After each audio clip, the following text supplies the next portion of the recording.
was the SoccerBeat, SoccerBeat. Welcome to another edition of SoccerBeat, reviewing Orlando Pirates' win against Richards Bay. Mikey Morton is here, a former Pirates Academy player, graduated into the first team, and an experienced PSL almost legend, because he's still one more year to go, Mikey. Leaving it till late, your Buccaneers, Mike. Is this the new identity of Orlando Pirates? Yeah, look, I think there are going to be games where they're not going to play well. And these are the games where they were dropping points last season. So for them to get this one over the line, it's good signs, very, very good signs. I think that's when you start to talk about a championship winning side, a team that can go through games where they don't play well and still find a way to win. I think very, very impressive the way they got that over the line. It wasn't the most pretty performance, but 3 points in the bag. So the Buccaneer fans will be happy. It felt like Pirates were playing against themselves at one stage, Mikey, because they were being an enemy to themselves. I mean, I don't want to overanalyze mistakes because mistakes happen in football, but it looked like they were the only guys letting themselves down and not getting that goal. Yeah, frustrating game for the fans, frustrating to watch. I think their front three wasn't as fluid today. Mofo King, Tito, not in the greatest of form. I think they tried to combine a lot, but Richards Bay were really, really compact. Really busy midfield, so not easy. I mean, it also doesn't help when Sundowns plays the day before you and they get their 3 points, and now you're looking ahead of you and you're thinking, wow, okay, we can't afford to drop points here. Then you've got that pressure as well. So you want your team to be patient, you want them to build up through the lines and everything, but all you're thinking of in the back of your head is like, we need 3 points here, we need to get a goal. I think if you've got an early goal, then things calm down and they start to bring their game. But as long as the game's 0-0, it becomes very frustrating. So it's essentially Orlando Pirates step into the field. They're playing against themselves. They're playing against the pressure of that team, because that team doesn't need to be motivated, right, to play against them. And they're playing against Mamelodi Sundowns, who look like they're getting it done every day, the day before, every time.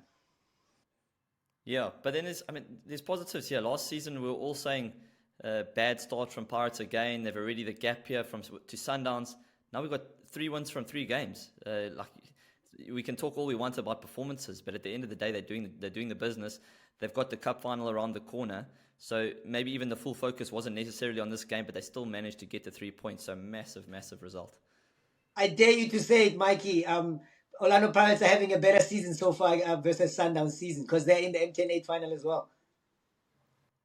Yeah, look, if you win the first trophy of the season, then already you put a lot of pressure on the guys in Tshwane there. It becomes very difficult there, and then they're fighting for a second trophy, for their trophy, just so the cabinets can balance there. So positive signs there. I'm happy with the way Bucks are looking. All right, Mikey, let's take an ad break now and pay some bills. We'll come back and talk about the impact of the individuals and what the bench did for Orlando Pirates there to get it over the line. Let's pay some bills. Let's go to an ad break. You see, it was this game that turned boys into giants. Even today's aces inherited the name from those who came before.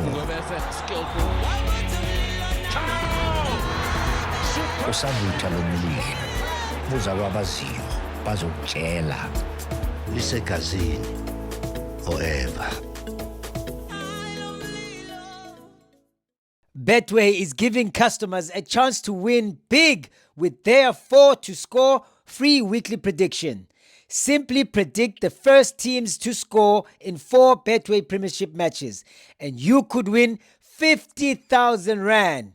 Scan the QR code on screen now to enter.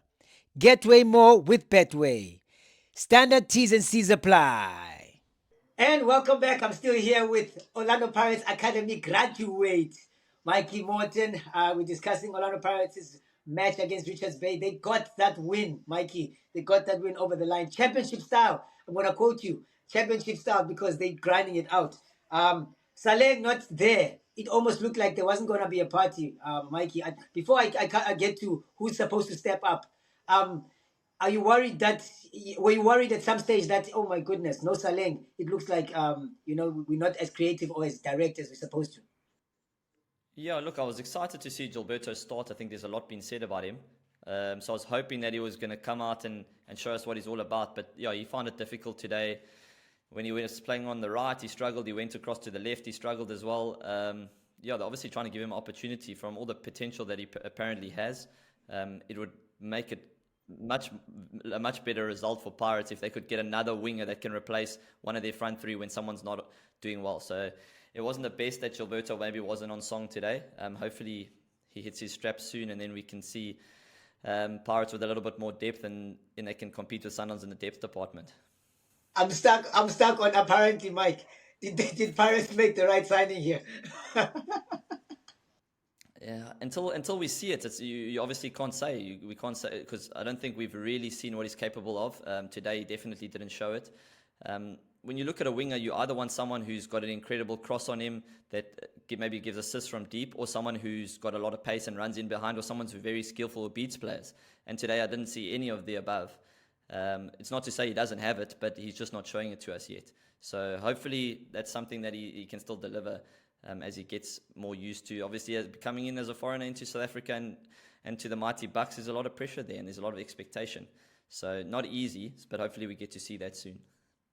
Where does that leave young Mufokeng? More importantly, where does that leave Tito? Maybe save Tito. Let's go to Mufokeng. Where does that leave Mufokeng when Saleng is not there?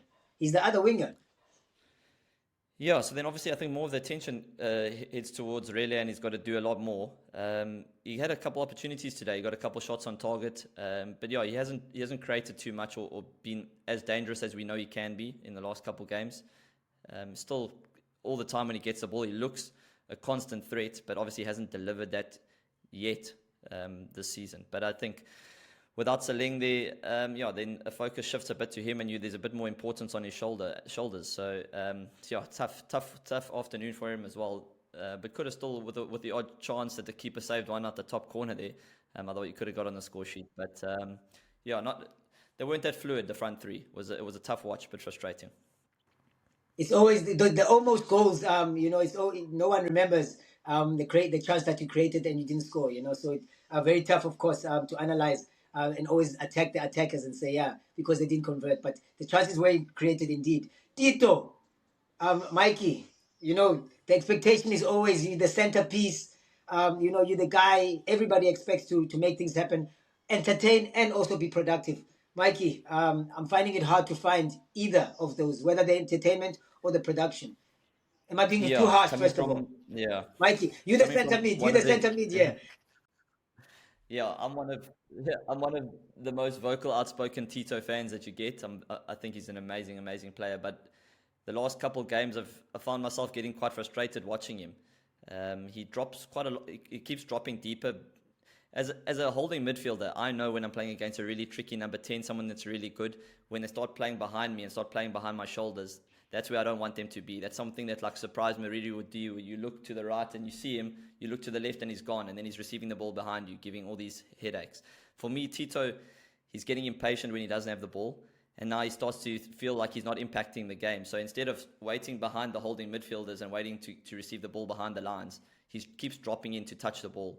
And you can often feel that he thinks, no, I'm not impacting the game, I'm not doing enough, and he drops deeper to receive the ball.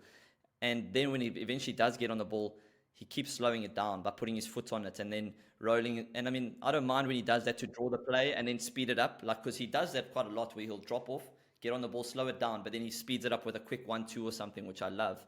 But the last couple of games, he's been dropping deeper, getting his foot on the ball, and then really slowing it down. And I don't think that helps Pirates' attack, really. I just wish that he would go back to playing between the lines, getting on the ball off the shoulder of the holding midfielders. That's where he's the most dangerous for me. So frustrating afternoon for him. Yeah, he's not doing what I think he can do in terms of attacking threat. I think if he stays away from the game a little more patient without the ball, he can offer Pirates a lot more. And somebody said to me today that even Mabasa then suffers if Tito is not in the game, because he feeds off that. He's that central piece for Mabasa to make that run. Even if the pass doesn't come directly from Tito, at least Mabasa knows when Tito's got the ball, he can make a run. Yeah, well, that comes back to my point where I say that Tito keeps dropping, because when he drops out of that pocket behind the holding midfielders and he drops into the deeper line, then eventually when they do get the ball into Mabasa, Tito's too far away from him. Ideally, you want Tito in that pocket behind, and then when you're feeding it into Mabasa, then Tito's running off his shoulder. He's got a quick 1-2 with him. He's really close to Mabasa, and then they become a really dangerous pair because then you don't know who to go to. Do you know you're trying to block a pass to Mabasa, then Tito gets the ball, then there's a combination play there. He needs to get closer, he needs to play in that pocket behind the holding midfielders, and then you will again start to see those combos between Mabasa and Tito. Mikey, we went in a lot. We'll take another ad break. You give the fans a chance to win 3,000 Rand from Adidas, where they can buy themselves the Orlando Pirates gear. You've seen the merch. It's very cool. So they must look out for that competition. After that, Mikey, I'm coming back to ask you, who has auditioned the best to make that final, MTN8 Final starting 11? You don't have to tell me everybody, but key positions. I'm coming back with that after this competition announcement. And it's congratulations to our latest winner of the 3,000 Rand Adidas voucher. You can win too. All you have to do is answer this week's question. Comments only on YouTube qualify. Standard T's and C's apply. And we're back. I'm still here rolling with Mikey Morton, a Buccaneer himself, through and through. You know, it bleeds through. I saw you even getting your daughters involved, Mikey, starting them young. Of course, we're discussing Orlando Pirates' win against Richards Bay to keep up with Mamelodi Sundowns. Mikey, there was an audition in the back of the Pirates' players' minds because who's going to play in the MTN8 Final this coming weekend? Give me a couple of key positions where Riviero has to make some decision, Mikey, and who are the players that might make it really, really difficult for him to make a decision? Yeah, so I think the main one from today, where I saw the centre back going off, Sesane, I was a bit worried that maybe it was an injury, but then it's also very possible that because of the yellow card, he's taken him off because he obviously didn't want him to maybe get a second yellow, and then he misses the cup final. So that'll be the one that I'm saying he's already ticked the box in terms of we know who the centre backs. I'm sure Inda's going to come back in for the final as well. I very much doubt that Mayela will play centre back in the final. So I do think he strategically rested one or two players here in this game. Up front, I think all Pirates fans will be hoping that Saleng is back in the mix come cup final, because I don't think Gilberto did enough to really threaten that spot. I think we'll see a very much unchanged Pirates team from what we've been seeing the first two games. Maybe not so much what we saw today. What does it do about Mabasa and Makgopa? Mabasa starts for me. I don't even think twice about that. Yeah, I think Makgopa gives you a very nice option off the bench. I think, especially in a game that can go to extra time, and maybe it's going to go to penalty shootouts, and you obviously might want another striker on the bench that you can maybe bring on if you're going to go to penalties. You definitely want an option off the bench, and Makgopa obviously has got a couple of goals now as well, that he gives you another option. But for me, Mabasa definitely starts up front. And Mikey, Richards Bay now in summary, where do you see them finishing from what you saw today? I don't think they were too bad. I thought that they offered quite a lot. A lot of the time when we see teams set up quite negatively, but I thought that they were really good on the break, led by one of my former teammates, Figueiredo. Figo was very, very good today. I think one of the standout players for Richards Bay. He's one of the quickest, most powerful players I've played with. He definitely kept that back forward Pirates very busy. And they dealt with the threat of Sibanyoni as well, playing in the NFD when he was at Tuks. Sibanyoni, for me, was one of the toughest players to deal with in terms of an aerial threat. He's incredibly tough in the air. He's got one of the biggest leaps I've seen from a footballer.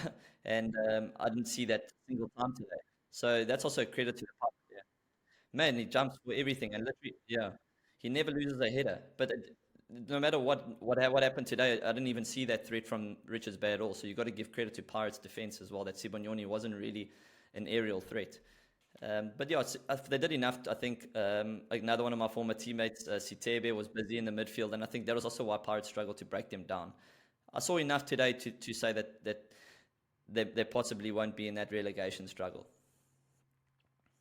Yeah, it does look like there's a plan to at least keep teams scoring at a minimum, at a bare minimum, because a lot of Pirates really, it wasn't for a fault of not trying, but they really couldn't just unlock them as easily as one expected. So yeah, I think I'm leaning with you there, Mikey. They won't be in the relegation fight. That's Mike Morton going through Orlando Pirates' win against Richards Bay. My name is Umjaka. We'll catch you again very soon. It's the focus of the MTN8. When I ask Mikey closer to the time what his prediction is, maybe it's a bit too early now to ask you, Mikey, right? Yeah, I don't know. We'll leave that one. We got a lot of build up to do this week. So follow SoccerBeat. We're going to be building up all the way to this cup final. So yeah, we'll leave that prediction in the locker for later in the week.